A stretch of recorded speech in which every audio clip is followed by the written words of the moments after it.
Аялдардын, балдардын укуктары жана гендердик теңчилик боюнча кеңештин жыйынына Чүй облусунун социалдык жана укук коргоо тармагын тейлеген жетекчилер, жергиликтүү кеңештин депутаттары, аялдар кеңешинин мүчөлөрү жана жарандык коомдун өкүлдөрү катышышты. Өзүбүздүн мыйзамдарыбыз жол бербейби?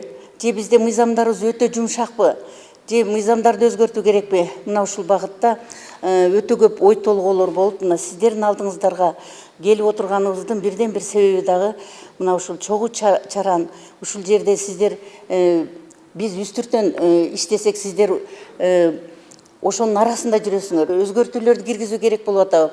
Мына ушул багытта сиздердин сунуштарыңыздар, сиздер менен тыгыз байланышта иштөө биз бүгүнкү күндүн зарылчылыгы болуп атат. Өткөн жылы Чүйдө үй бүлөлүк зомбулуктун 652 фактысы катталган.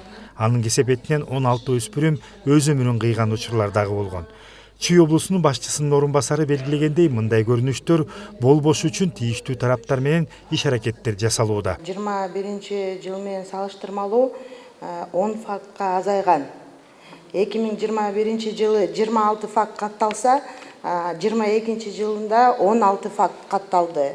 Бүгүнкү күнү бул иш боюнча действительно жерлерде комплексно мекемелер тыгыз байланышып, ар бир райондук мамлекеттик администрациянын алдында балдар иштөө комиссиясы түзүлгөн. Ата-эненин узак убакытка чейин жок болушу баланын психологиялык жана социалдык көйгөйлөргө алып келиши мүмкүн. Маселен, туугандарынын камкордугунда калган эмгек мигранттарынын балдары үй бүлөлүк зомбулукка кабылышат.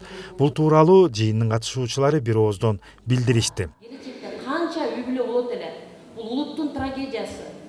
Бул улуттун өмүрүнүн жашоосу. Жыйында үй бүлөлүк зомбулук көйгөйүнөн сырткары суицид, кылмыштуулуктун жазасыз калган учурларынын өсүшү жана гендердик теңчилик боюнча маселелер каралды. Натыйжада бардык бийлик бутактарынын комплекстүү иш алып баруусу талкууга алынып, кийинки кадамдар белгиленди. Субботник болобу, башка жерлерде мугалимдер чыгышат, кечинде барып текшеришет. Мурат Жолукеев, Жумабай Исманалиев, СТВ.